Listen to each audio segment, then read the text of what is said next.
Does having an American driver's license automatically line you up for being able to drive in Sweden? A lot of people are shocked by the answer. I'm going to answer that question as well as share a cautionary tale from my own experience of moving to this beautiful country over 4 years ago and trying to get my driver's license so you can learn from my own experience. If you enjoy this kind of content, make sure to tap that like button. As with many things in life, the answer is not black and white, and finding the answer can be quite challenging. So can you as an American use your driver's license and drive here in Sweden? Yes and no. Let me explain. Now, as a disclaimer, I'm not a legal expert. If you have other questions and want to go into deeper detail, I will have in the description below the link to the authority here in Sweden on all things related to driving and driver's licenses. They are the people to ask. This video is purely for educational and entertainment purposes. So I want to give a little bit of background about my driving history to kind of help you understand the bigger picture. I come from Texas. I got my driver's license at the age of 17. My first car was actually a 1985 Jeep Grand Wagoneer, the ones with the wood grain on the side and big giant chrome bumpers. It was a tank. And coming from that part of the world, you really need to have a vehicle.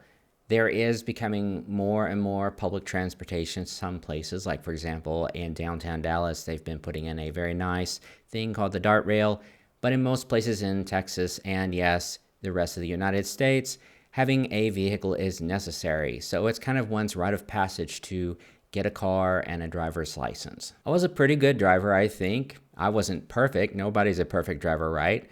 But I got no speeding tickets, no parking tickets. I remember I got one ticket for running a red light, and then we went back and reviewed the camera, and we found out that the camera actually picked up a bush moving, and it wasn't my car. I didn't break any rules.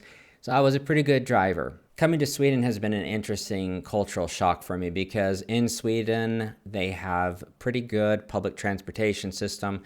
But I would say compared to some of the other European countries, it's not the highest as the quality goes. There is some unreliability issues sometimes. There's a lot of jokes I hear Swedes say, if like one snowflake drops on the rails of the train, then the train will not go and there will be delays.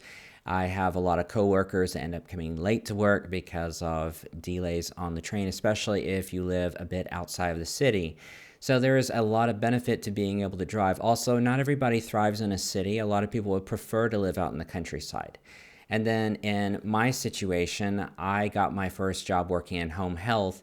And even though the office where I worked was located in the city had 3 different offices. And we all had the downtown area split up into thirds, but we all took care of a large swath of patients that lived out in the countryside. And because of that, you had to drive. I literally had a patient that it took an hour to get to, and you almost had to have 4-wheel drive. I remember one of the nurses that actually drove out there in the wintertime, she got the car stuck in mud. We don't get a lot of snow in this part of Sweden where we're at, but we do get a lot of rain, and so it got real muddy. And this old lady lived like down, out by some farm out in the middle of nowhere. So there's no way that you would be able to work with a bicycle. And what's fascinating to me is in Sweden, there is a very anti-car mentality here. And I get it a lot on social media. A lot of people are very against cars, which is kind of a shock for me coming from the United States. And then thinking from a realistic perspective, you still have a fire truck that's a car. You have ambulances, delivery, construction workers. There's just so many people that still need to have cars, and driver's license are needed for that. So a little story about when I first started working. I had only been in Sweden for 11 months. And a few months prior to that, in the first few months I came to Sweden, I actually didn't drive. And then I purchased a very old used Honda just to have kind of like an old hoopty to get around here in Sweden and get used to driving in Sweden. Now, it's not like I had never driven in Sweden. I had traveled to Sweden several times in the past. And of course, as a tourist, you are allowed to drive in Sweden with an American driver's license. And I decided I want to learn the right way to drive. I want to learn how to drive like a Swede and learn all the rules and get it right. And a lot of people say, oh, you can probably just go take the driving test. I'm like, no, no, no, no, no. A lot of the signage is different, and I want to learn it the right way. I got my car a few months, like I said, after moving to Sweden. And then after I finished studying Swedish, after 11 months, I immediately got a job in home health. Now, I asked them, I said, what is the orientation going to be like when I first move into this new job? And they said, you're going to get 2 weeks of being able to go with another nurse and get training. And so I thought, okay, great, I'll just go alongside them. So I show up to my first day of work, and the coordinator comes up to me and says, you have your driver's license, right? And I'm like, yeah, but it's like an American driver's license. She said, great, that's okay. Here's the car keys, and here's a list of all the patients that need to be seen. I had zero orientation. I was like panicking. And my first question was, is it an automatic or is it a manual? Because where I come from, automatic is kind of the norm. We do have manual cars, but like my dad and mom could drive, and even my sister and brother, they could drive a manual because they all had those kinds of cars. My first car was an automatic. That's what I learned on. And so that's what I was used to. I never really was in a situation where I had to drive a manual. And so I'm like, is it automatic at least? And they're like, yeah. I was going to be driving the nurse around that was going to be orienting me.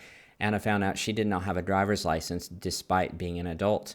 And I'm like shocked because like this is like a normal thing, like a rite of passage when you're a teenager in the States. And because of that, it really affected her work. Most of the people that worked there where we worked did not have driver's license, and it was a real big problem because we would get, say, like a phone call from a patient that's way out in the countryside, and we'd need to have someone that had a driver's license to zoom out there and go check on the patient and help them out. So I was in the process of getting my nursing license, and I was able to drive the nurses around and go do errands, drop off things, go check on patients. So having the driver's license really came in handy. I soon learned that a lot of people actually want driver's licenses, but one of the biggest challenges is not just hard to learn how to drive here, and it's a very lengthy program. The other challenge is it's extremely expensive to get a driver's license. The classes cost a lot of money, and I figured that out from my own experience. So it is good to have a driver's license here in Sweden because, as I said, it does help you with work if you're in some sort of a job where you're actually going to be traveling a whole lot, because it's unrealistic to be riding on a bicycle out in the countryside delivering things, or if you have to get to someone really quick in an emergency, or if you need to be carrying very heavy things. But I soon learned the process of figuring out how I was going to get a driver's license was very difficult, and it was clear as mud to me at the time as to how long my American driver's license would apply, and I didn't want to do anything illegally.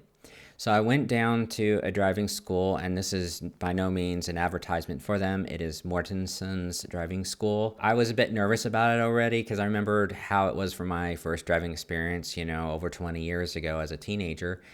And I just want to make sure I got with someone that was a good teacher. So I was like, well, what about, is it in English? So that was another concern I had. And they said, it's not a problem. He speaks English and Swedish. And the tests, you can do them in English if you want to. And a lot of the educational material was in English, is what I was told at the beginning. And I'm like, okay, so how does this work? And they're like, okay, well, you can go for one ride with the driver, and they'll just do an assessment, kind of see what your driving skills are like, and then they can kind of estimate how many classes that they're going to recommend. So it wasn't like required that I had to actually take these classes, but they wanted to make sure that they gave me a good rough estimate as to how many classes I probably needed to take to get comfortable with driving the Swedish way and learn the rules. So after we went out and did kind of a test run, they said, 6, 7 classes, that should be enough. And then in addition to that, you have to do these things that are called risk 1 and risk 2. I did the driving stuff. That went pretty well. Not really too many crazy things there. And then we got down to risk 1 and 2. Then the problem arose that in order to sign up for risk 1 and 2, you have to have a certain number you need a person number. But there was an exception that could be made for me at the time, and you could have a temporary person number. So a person number is the Swedish version of a tax identification number, or like in America, it's a social security number. I was not able to get this number because even though I was legally in the country and I was legally working, I had not gotten a work permit, and that's a whole nother story. You can look at my other videos to learn about that. I was working in Sweden on a student extension permit, which allows you to work. Because of that, I could only get a temporary tax identification number, and that opens up some doors, but not all doors for you. So I did not have the ability to actually sign up for the driving test, but I could sign up for the classes, and that's what I did. And they said, once you get the personal identification number, the permanent one, then we can sign you up for the actual class. Then I was like, well, then how long does my driver's license actually apply for? Well, the driver's license that I had from America, they said, as long as it's not expired in the United States, it is good for 12 months from the time that I get registered in Sweden. I'm like, well, what does registered mean? Does registered mean from the time I got my temporary coordination number? Does it mean from the time I get my personal identification number? And I was having a very difficult time getting some clear answers. And so to help you avoid all the confusion, I will tell you what I finally figured out. So once you get a permanent tax ID number or a personal identification number, not the temporary one, then you are able to sit for the exams. You will have to do one that is like in a classroom setting, and then you will do one that is an actual, you get in the car and you're with someone that is observing and testing you. Then after that, if you pass, then you can get your driver's license. Another issue is you need a photo ID card that is made in Sweden. They won't take your passport from America. They won't take your driver's license from America. They need a Swedish ID card. I could not get a Swedish ID card until I had a personal identification number. So there's a whole lot of steps. It's a lot of bureaucracy.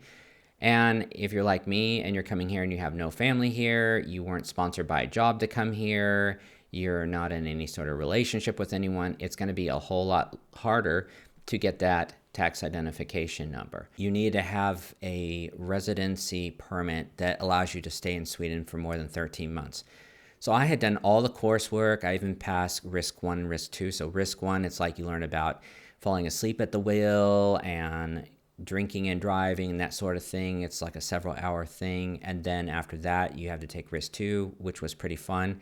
You actually get to go out. We went out in the winter time and there was actually snow on the ground, and they make you drive in a car really fast with like no tire tread and make you go around in circles, and they try to make you go out of control on purpose so that you can feel what it feels like to lose control on an icy or snowy road. And that was a really cool experience, but it kind of shakes a lot of people up. So after I did that, then I was able to, the next step would be taking the 2 exams. And like I said, then I hit a standstill because I had no personal identification number. So I started getting worried because I'm like, I'm going to forget everything I learned, and months are going by, because that was in the winter when I finished the last thing. I'd already done the driving classes. I'd already done risk 1 and 2. Months went by, as I said. I want to say it was probably like May. So yeah, 3, 4, 5 months later, I finally got a job offer where I'm currently working, and that job offer opened the door for a permanent residency, and that permanent residency opened up the door to get a personal identification number, and that personal identification number opened up the door to get a photo ID, and that photo ID opened up the door to be able to go back to the driving school and sign up for those tests, and I passed on the first try on all of them. So to answer your question, yes, you can drive with an American driver's license as long as it's valid, and you can only do it for a certain amount of time. That time is really going to depend on a lot of factors, as you can see from my own story.